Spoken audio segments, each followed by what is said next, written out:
내가 라이 채널이 변해 주라이 말해 이가 리뷰를 말어 케이크 고 저는 케라네 로그 비루데 니리고 저는 데서비마 피바래 이가래 리뷰를 저는 데서비게 부바래 아메로 라가라 USB 주네 비루타라 비르도 점으로 USB 주가 4빈ပါတာရှိတဲ့ခါမှာဘယ်ကျိုးဖြတ်ပြီးတော့မှဘယ်ကျိုးတွေနဲ့သုံးရမယ်ဆိုတော့ကိုဝေဝါဖြစ်တဲ့မိတ်ဆွေများအတွက်ဒါကတော့တီးတန့်ကျွန်တော်တို့ခဲရန်နဲ့ခဲကေကောက်ပြုတ်တဲ့နီလေးကိုတင်ဆက်ပေးတာဖြစ်ပါတယ်ကြလို့စိတ်ဝင်စားရဆိုတော့ကျွန်တော်တို့လုပ်ကြည့်လိုက်အောင်ဗျဒီနေ့ကတော့ခဲရန်နဲ့လွယ်တကူခဲကေကောက်ပြုတ်လို့ရတဲ့နီလေးပဲဖြစ်ပါတယ်ဒါလေးကိုအရင်ဗီဒီယိုမှာလည်းကျွန်တော်တင်ပေးပူပါတယ်ဒါပေမဲ့လို့ကျွန်တော် USB ဂျိုးနဲ့အသုံးပြုတဲ့ခါမှာ USB ဂျိုးပြက်နေတာမျိုး USB ဂျိုးကတချို့ USB ဂျိုးတွေဆိုရင်၄ပင်ဖြစ်နေတာမျိုးတွေကြတော့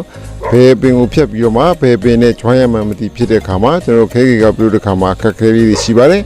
ဒါကြောင့်မလို့ကျွန်တော်ကဒီခါမှာရိုးရိုးဝါကျုပ်ကိုသုံးပြီးတော့မှခဲကေကောက်ခဲရန်နဲ့ခဲကေကောက်အလွယ်ကူပြုလုပ်တဲ့နည်းလေးကိုတင်ဆက်ပေးလိုက်တာဖြစ်ပါတယ်ဒါကတော့ခဲရန်ထိပ်ဖျားကိုတစ်စောင်းလေးတိတာဖြစ်ပါတယ်ခဲတူးတဲ့ခါမှာအဆင်ပြေအောင်ဖြစ်ပါတယ်အခုသုံးမှာကတော့ USB ဂျိုးမဟုတ်တော့ဘဲနဲ့အနီနဲ့တွဲထားတဲ့ပူလီပဲဖြစ်ပါတယ်ကျွန်တော်ရင်ဆုံးဒီဝါယာနှစ်ပင်ကိုကျင်းနှံထုတ်ပါမယ်ကျင်းနှံထုတ်တဲ့ခါမှာကျွန်တော်ခဲရန်ကိုပတ်မှာဖြစ်တဲ့ကြောင့်မလို့ကျင်းနှံကိုခက်ရှိရှိလေးထုတ်ထားပါမယ်ပြီးတော့ဒီစားလေးကျစ်သွားအောင်လည်းလိမ်ထားပါမယ်ဒါမှကျွန်တော်ခဲရန်ကိုချီရတဲ့ခါမှာအဆင်ပြေမှာဖြစ်ပါတယ်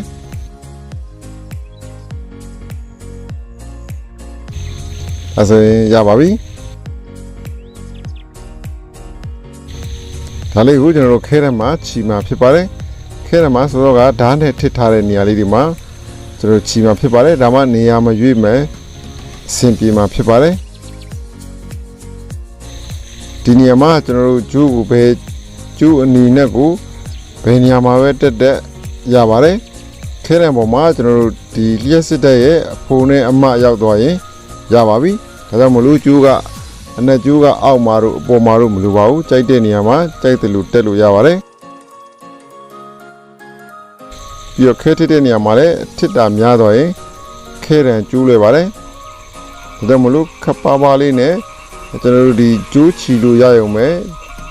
ခဲကိုထစ်တာဖြစ်ပါတယ်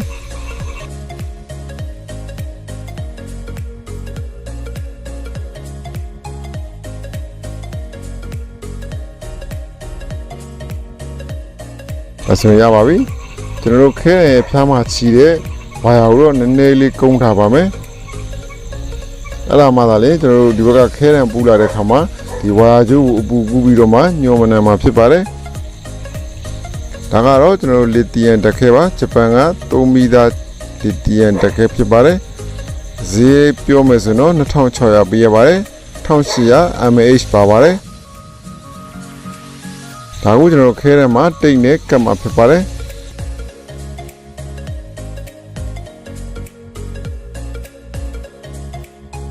လက်ကင်တဲ့ခါမှာအဆင်ပြေအောင်လို့တိတ်ကိုအပြည့်ကတ်ပြစ်တာဖြစ်ပါတယ်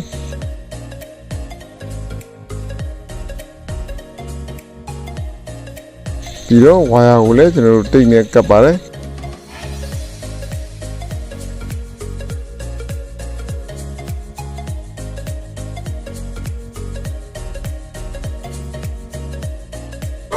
ပြီးတော့ကျွန်တော်ကျိုးအနက်ကိုကျွန်တော်တို့ဒီတက်ခဲရဲ့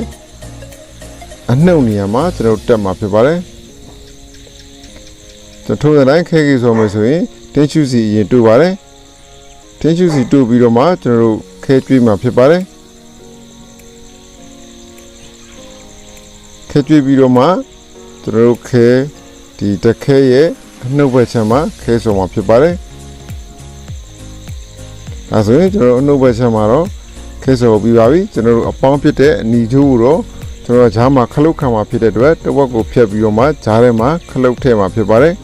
ဒါလေးကတော့တူပင်ဆွကလေးပါခလုတ်ကလေးကိုလည်းဒီဟော်ဂလူးကန်ကိုသုံးပြီးတော့ကတ်မှာဖြစ်ပါတယ်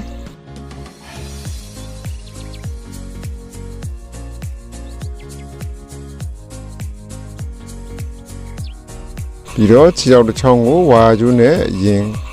ကျွန်တော်ခဲခီတူပါမယ်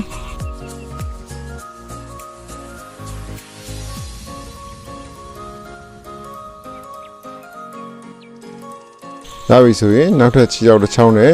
နောက်ထပ်ဝါယာတစ်ခုကိုကျွန်တော်တို့ကတ်မှာဖြစ်ပါတယ် စောစောကဖြတ်ထားတဲ့ဝါယာနဲ့ပဲဖြစ်ပါတယ်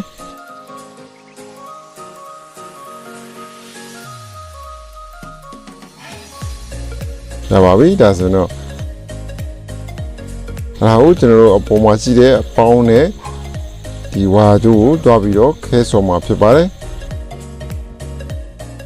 ခဲဆော်ကမှာလည်းကျွန်တော်ဝါကျိုးတွေမရှိအောင်လို့တိတ်နဲ့အရင်ကတ်တာဖြစ်ပါတယ်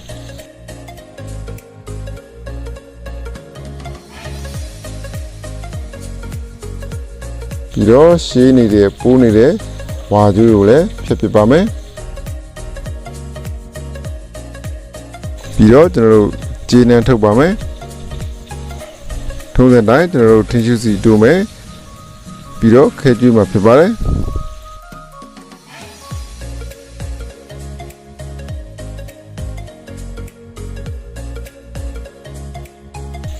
ရပါပြီဒါလေးကိုကျွန်တော်တို့က plus မှာသွားပြီးတော့တွဲမှာဖြစ်ပါတယ်ဒါလေးကတော့ကျွန်တော်တို့ခဲကြီးတိုးတဲ့ခါမှာဆွဲအောင်လို့ဓာတ်နဲ့ချစ်တာဖြစ်ပါတယ်ပြီးတော့တင်းကျူစီတိုးမယ်ခဲကျွေးမယ်အဲ့တော့ခဲကျွေးပြီးဆိုမှခဲကျွေးထားတဲ့နှစ်ခုကိုကျွန်တော်တို့ကခေတိုးပြီးတော့ဆက်မှာဖြစ်ပါတယ်ဒါမှသာကျွန်တော်တို့ခေတိုးတဲ့ခါမှာလည်းလွယ်လွယ်ကူကူတိုးလို့ရမှာဖြစ်ပြီးတော့မှခဲဆွဲမှာလည်းဖြစ်ပါတယ်ဒါဆိုရင်ရပါပြီ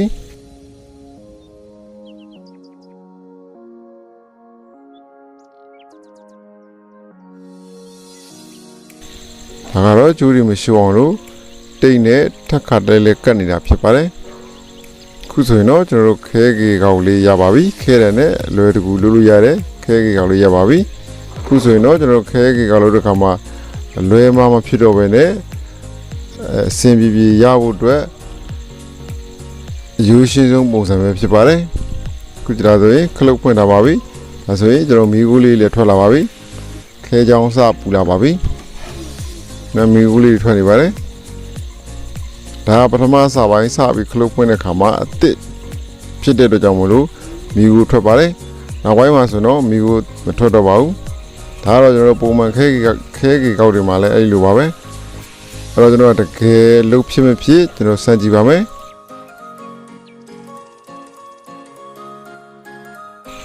ဆိုရင်ခဲပြောပါလေဒီလိုခဲပြောပြီဆိုရင်ကျွန်တော်ခဲဆော်လို့ရပါပြီဒါကိုကျွန်တော်တို့တစ်ခဲမှာစမ်းပြီးတော့မှခဲဆော်ကြည့်ပါမယ်ရင်ဆုံးထုံးစံတိုင်းခဲကျွေးပါမယ်ဘာကျိုးကိုလည်းကျွန်တော်တို့ခဲကျွေးပါမယ်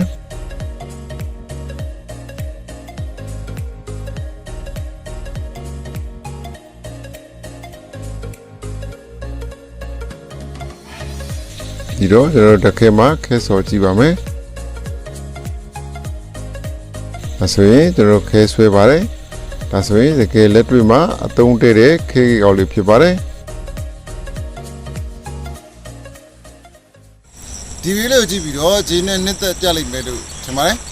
တကယ်လို့နှစ်သက်ခဲ့တဲ့ဆိုရင်တော့ like လေးပေးခဲ့ပါဦးဗျတကယ်လို့မနှစ်သက်ဘူးဆိုရင်တော့ unlike လေးပေးခဲ့ဖို့မမေ့ပါနဲ့နော်အားလုံးကိုအထူးပဲကျေးဇူးတင်ပါတယ်နောက်လာမယ့်ဗီဒီယိုမှာကျွန်တော်တို့ပြန်တွေ့ကြမှာဗျ